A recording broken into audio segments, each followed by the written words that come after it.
미래창조교육의 주역 안양대학교는 세상의 한 구석을 밝히는 아름다운 리더를 양성하고 새로운 도전과 불굴의 프론티어 정신으로 100년 미래의 희망이 되겠습니다.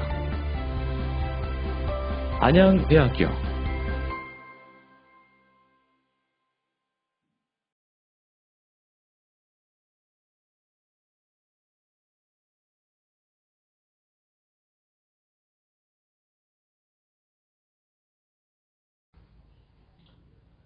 그래서 이번 시간에는 우리는 아시안 이렇게 잡았습니다. 생각하라 우리는 아시안, 다름을 존중한다. 이게 이제 이번 주의 전체적인 주제입니다.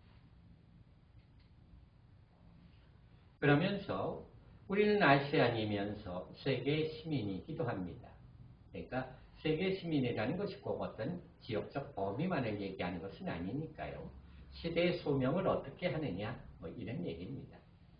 그래서 우리는 지난 몇 주가 지났네요. MDGs와 SDGs를 살펴본 바 있습니다. 그래서 이걸 통해서 우리는 세계 시민으로서 어떤 역할을 할까? 이것이 결국 우리는 아시안으로서 어떤 역할을 할까와 관련이 된다고 생각합니다. 여러분들 고래의 사체를 지난번에도 본 기억이 있으실 겁니다. 어떤가요? 플라스틱으로 잔뜩 차 있습니다. 그래서 이 고래에서 나온 플라스틱 쓰레기가 무려 29kg에 해당한다라고 얘기를 했습니다. 그런데 이제 여기에서 우리 역할이 고민이 되는 겁니다. 저 고래 한 마리가 죽은 것하고 나하고 무슨 관계가 있는가라고 생각을 하면 직접적 관계는 없을 수 있습니다. 그런데 이 플라스틱들이 어디에서 들어갔을까요? 해변에 놀러 갔던 사람들에 의해서만 버려졌던 것들일까요? 모든 하천들은 어디로 향하고 있죠? 바다를 향하고 있겠죠. 우리가 길거리에 버렸던 플라스틱 조각들이 아마 장마철이 되면 하천으로 유입이 될 거고 그 하천은 흘러서 바다에 다다를 겁니다.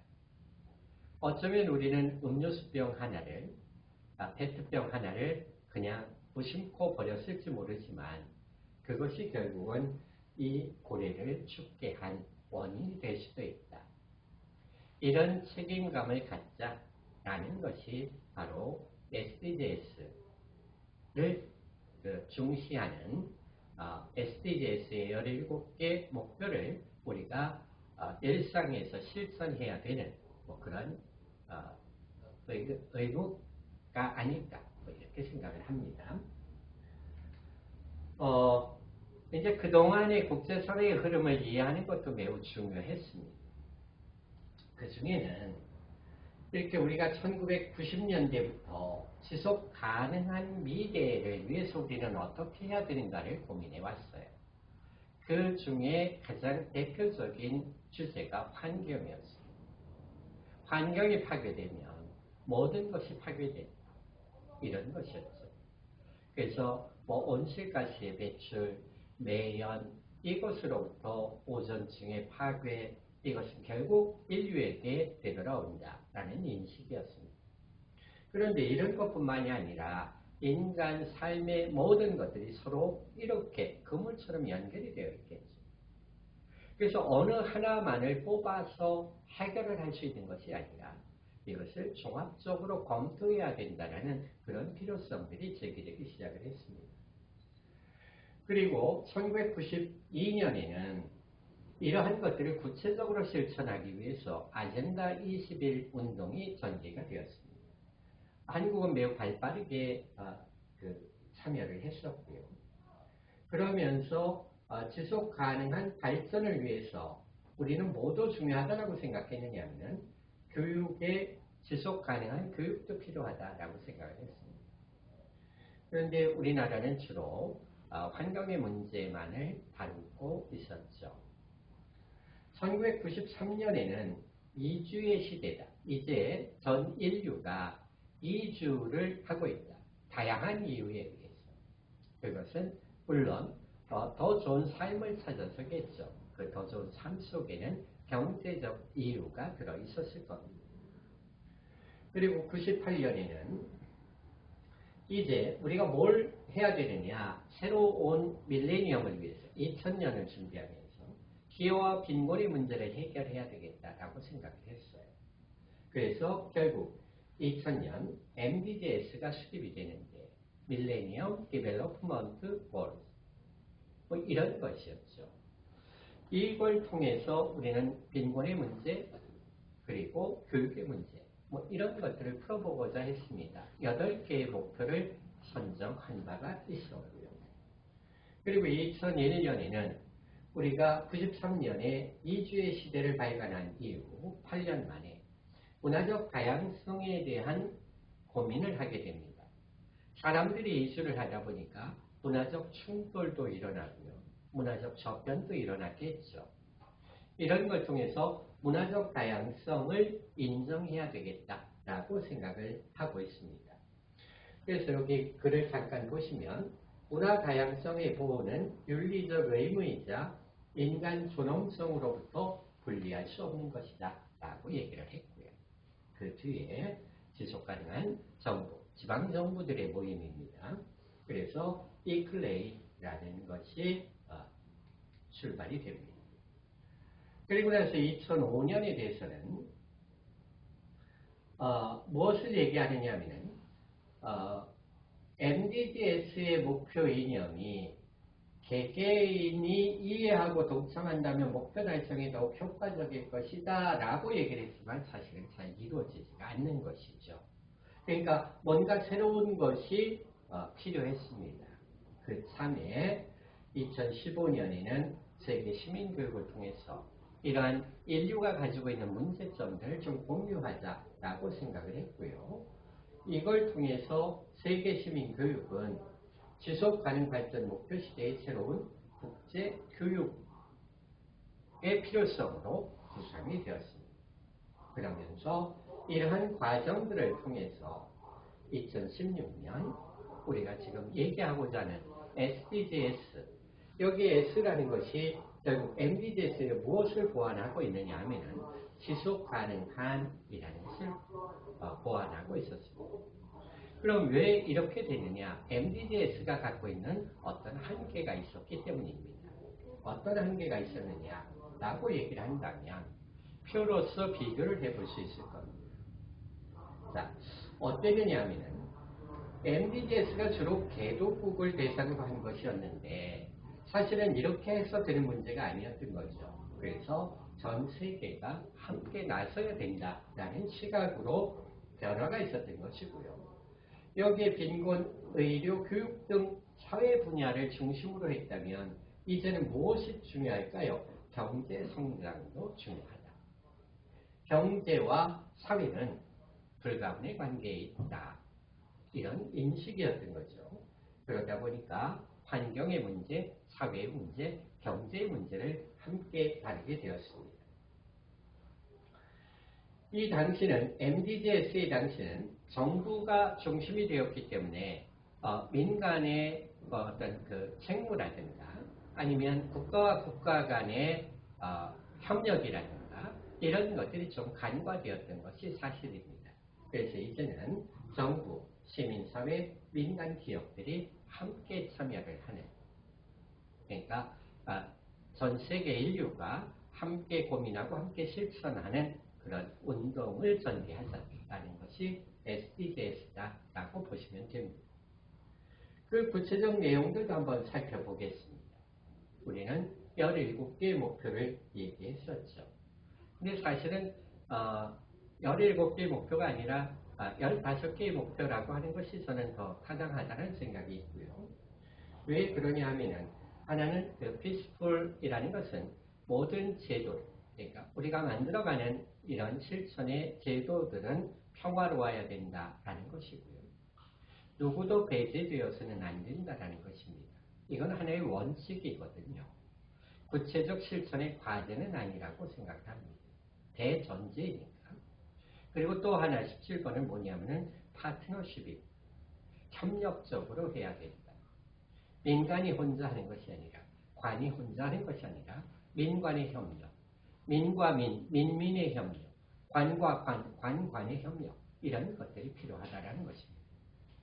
그 구체적 내용들을 문장을 통해서 보시면 뭐 이런 것들입니다. 모든 국가에서 모든 행태의 빈곤이 종식되어야 된다라고 얘기를 했습니다. 이 말은 무엇일까요? 밥을 먹는 것, 그러니까 절대적 빈곤에서 벗어나는 것만이 빈곤의 문제를 해결하는 것이 아니라, 예를 들어서 삶의 질의 문제, 뭐 문화적 향수, 문화적 향유권, 이런 것도 중요하다는 것이죠. 그러니까 빈곤이 단지 식량의 문제만이 아니다라는 아주 본질적이고 근본적인 문제를 접근하게 되었다는 겁니다. 그리고 이제 교육의 문제도 본다면, 우리가 학교를 지으면은 그 아이들을 교육할 수 있겠지만은, 예를 들면 요즘에 EBS인가요? 뭐 학교 가는 길, 뭐 이런 프로가 있죠. 그러면 아프리카 아이들은 뭐 저만큼 사자가 있는데 기린이 뛰어노는데, 이거를 걸어서 몇 시간을 걸어서 학교에 도달하기도 하고요. 그리고 또 어느 지역 아이들은 배를 타고 오랜 시간 가기도 하고요. 뭐 저쪽 산악 지역들은 산을 넘고 이러면서 학교에 가기도 합니다. 과연 이것이 학교가 지어졌다고 해서 교육의 문제를 해결하는 것이냐? 라고 본다면 이것은 또 아닐 것 같습니다. 그러니까 이런 문제들을 보다 근본적으로 해결해야 되겠다라는 것이 17개의 목표에 담겨져 있습니다.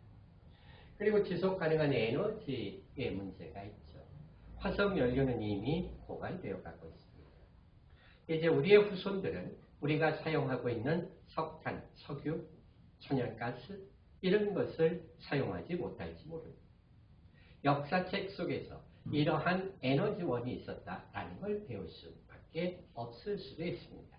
그러니 우리 현재에 살아가고 있는 사람들의 필요는 충족을 시키지만, 그럼에도 불구하고 우리 후손들을 생각하면서 그들에게 물려주는 것, 이 사용 연한을 좀 늘리는 것, 이것이 우리가 실천할 수 있는 방법일 것 같습니다. 자, 그러면서 또 어떤 이야기들을 하느냐 하면은, 뭐 국가 내의 불평등을 완화한다, 뭐 이렇게 얘기했습니다. 이 불평등이라는 것은 어떤 것이겠습니까? 우리는 양성평등이라고도 하고, 남녀평등이라고도 하고, 성평등이라고도 하고, 뭐 이런 이름들로 불려져 있습니다만은, 이 불평등이라는 것이 어떤 성별, 연령별의 불평등만을 얘기할까요? 역시 그렇지 않습니다. 문화적 불평등도 있겠죠. 그러니까 문화적 다양성을 인정함으로써 이런 불평등을 해소할 수도 있을 겁니다. 그리고 또 하나는 해양, 바다, 해양 자원의 보존과 지속 가능한 사용, 뭐 이런 것입니다. 그런데 우리가 이렇게 내륙에 살고 있는 사람들이 바다와 도대체 무슨 관계가 있을까? 뭐 이렇게 의문을 하셔도 좋습니다. 또 이 시간이 이런 의문을 제기하고 그 답을 찾아가는 과정이니까요. 그런데 아까 말씀드린 것처럼 우리가 무심코 버린, 의도됐든 의도되지 않았든 내가 마신 음료의 페트병이 바다로 흘러 들어갈 가능성도 있겠죠. 그러니까 이걸 통해서 이렇게 분리수거를 하고 뭐 재활용될 수 있도록 하는 것, 이것이 또 바다를 살리는 길은 아닐까요? 바다의 자원을 지키는 길이기도 할 것입니다. 그러니까 우리는 내륙에 살고 있지만 바다는 우리가 지킨다, 뭐 이렇게 해도 좋을 것 같습니다.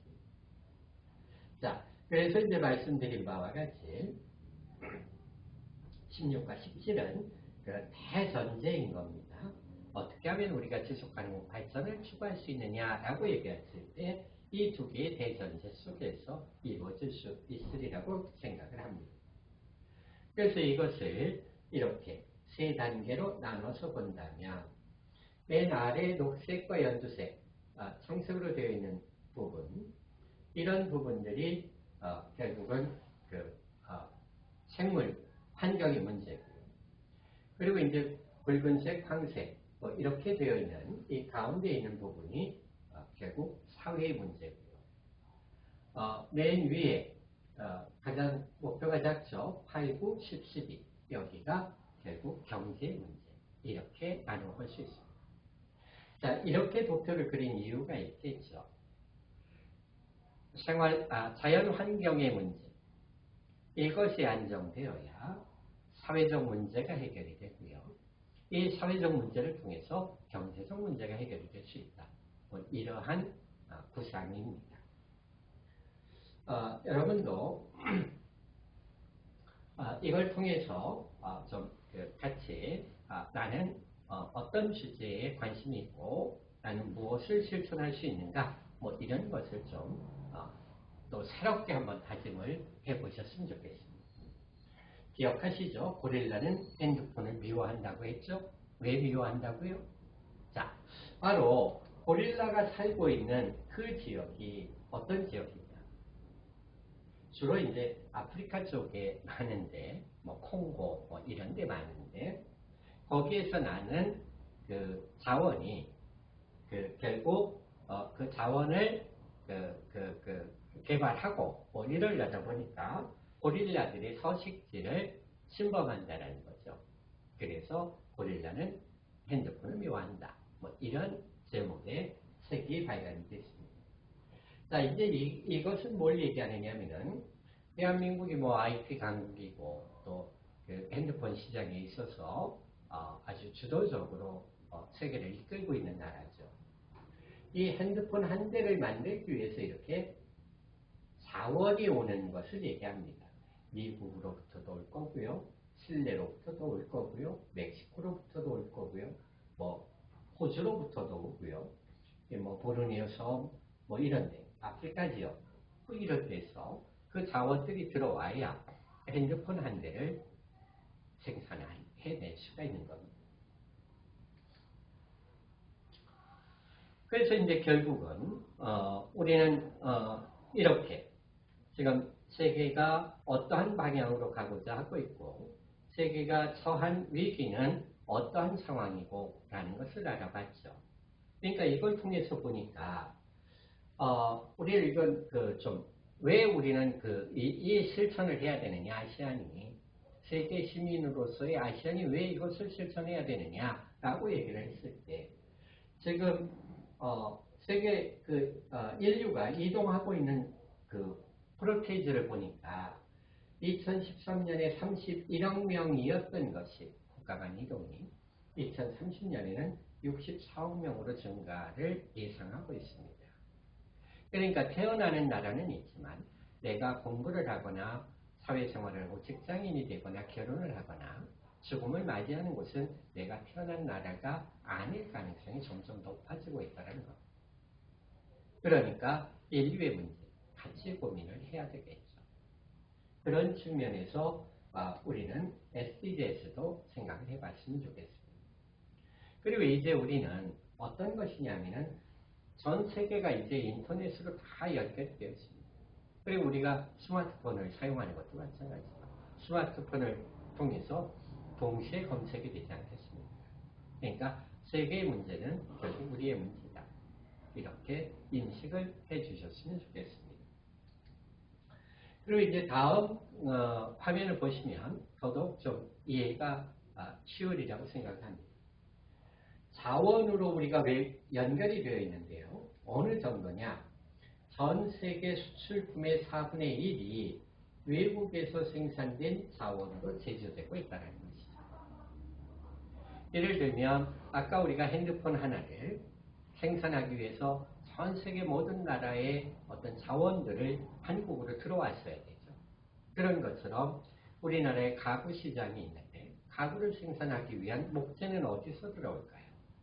바로 동남아시아 쪽에서 주로 들어올 수밖에 없겠죠. 뭐 이런 것들을 통해서도 우리가 우리의 자원만이 아니라 모든 인류의 현재 인류의 자원이다라는 그러한 의식을 가져야 되겠다라고 생각을 합니다. 그런데 말씀드렸던 것처럼 이러한 것들을 다 해결하는 데 어려운 점이 있는 것은 어떤 측면 때문이냐? 행정과 민간이 갖고 있는 이해도의 차이가 있습니다.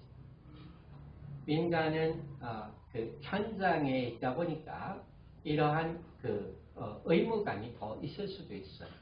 그런데 행정은 민간이 느끼는 것보다는 좀 둔감할 수도 있습니다.